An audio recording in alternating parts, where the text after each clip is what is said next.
Joining us now with reaction is Megan McCaleb. She's one of 65 women who knew Kavanaugh in high school who wrote a letter supporting him. Helgi Walker worked with Brett Kavanaugh in the White House counsel's office, and Porter Wilkinson is a former clerk for Judge Kavanaugh. Helgi, let's start with you. Of the entire panel, probably you've known Brett Kavanaugh the longest, and I'm livid about what they're doing to him. I can imagine you are as well. Your reaction? Laura, you and I have been friends with Judge Kavanaugh. We used to call him Brett for 25 years. I've also worked with him in the White House counsel's office side by side every day. He treated me like a serious lawyer, like his equal, like his teammate in every fashion. He took me seriously. He debated issues with me. This is a man who treats women with the utmost respect, courtesy. He's a complete gentleman. He's a kind and a gentle and a decent person. And it makes me upset, too, Laura, that somebody who is willing to be on the Supreme Court, who we are fortunate to have a person of those qualifications be willing to serve, to be smeared like this at the very last minute with such an obvious attempt to try to stop him or at least tarnish him in some way, because some people just can't accept the fact that he is so well qualified and that he is going to be on the Supreme Court. Megan, I want to go to you because there has been some whispering around Washington about this letter, the 65 classmates who signed this letter in support of Judge Kavanaugh, and it was said that this letter had been written long ago. Is that the case? Because I know you signed it. I just want to clear that up once and for all. No, that is absolutely not the case. We got wind of this yesterday.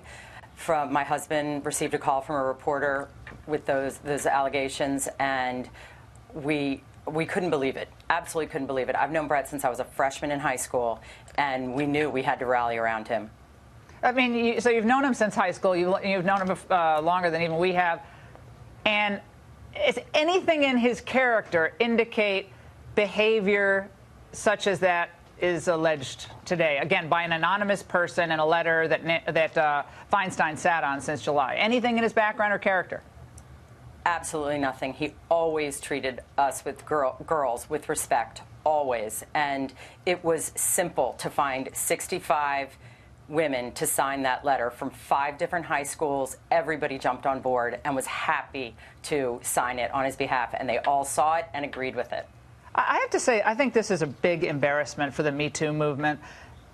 There are legitimate claims that have been raised and voiced, and people put their names behind those claims and accusations, even if they're long ago. This is someone who refuses to give her name for whatever reason, and it ends up in the hands of Dianne Feinstein and never released.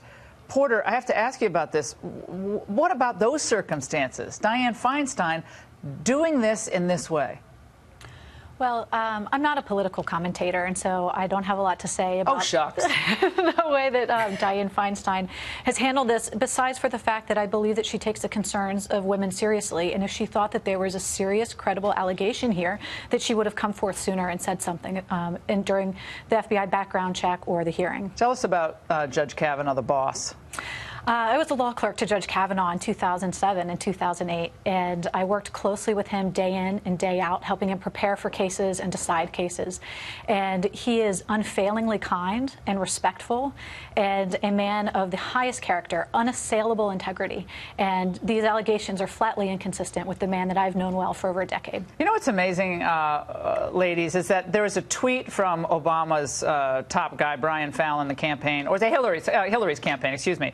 And he tweeted this out today in response to this Emily Singer tweet. Emily Singer tweeted, makes the whole bring in the daughter's basketball team and talk about how great a coach he was look even more transparent.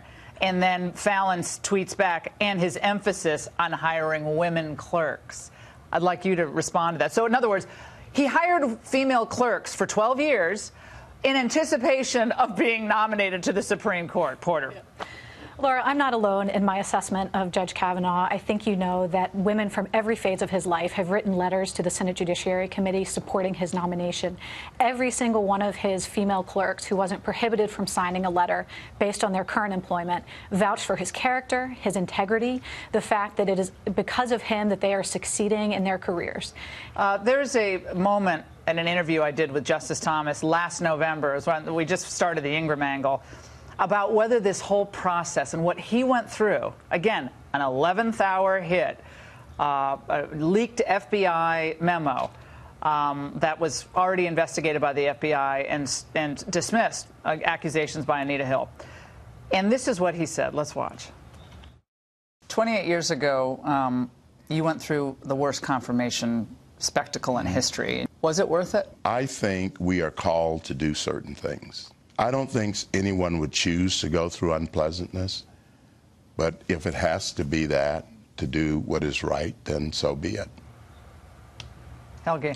Well, I clerked for Justice Thomas like you did, Laura. We're part of that special family, and it's just so disappointing that the confirmation process and the Senate Judiciary Committee has sunk so low. We could be having a conversation about the Constitution. We could be having a conversation about the 300 opinions that Judge Kavanaugh has written. We could be talking about the future of our country.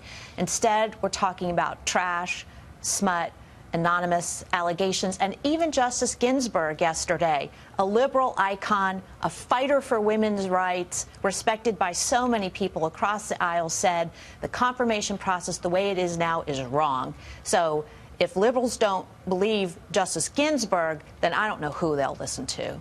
Megan, have you been in touch with Judge Kavanaugh? How is he doing? How is his family doing throughout this process? It certainly was rough in that confirmation hearing, especially when they had the planned protests and you had, all the usual suspects disrupting the proceedings for so long.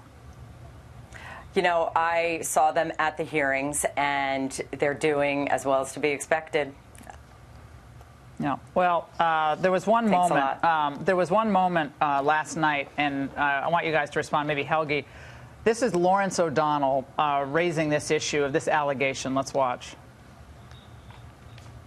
The fact that the senator and Congresswoman Eshoo issued statements about it today and took this step, Senator Feinstein took the step to the FBI, is where we are now, and we do not know where we're going to be tomorrow. No, this is, I mean, we overuse the word unprecedented, but for Supreme Court nominations, even with the Clarence Thomas background, this is absolutely unprecedented. It really is. This is just so pathetic. I'm sorry. Even Morning Joe this morning had to say, this is kind of, I mean, even they can't stand Trump at Morning Joe. Even they were saying, come on, guys, this is, you've made a mockery of the Senate confirmation process for the Supreme Court. Look, we have all these incredibly impressive women. Porter, who's not a political person, decided to come on and put her name out there tonight. Obviously, Megan, you did the same thing. Helgi, you have better things to do. But you're out here to stand against unfairness. And I would like American women to know that all of the women on this set today are accomplished, impressive women, excluding myself, who have things to say, and we all think he's great.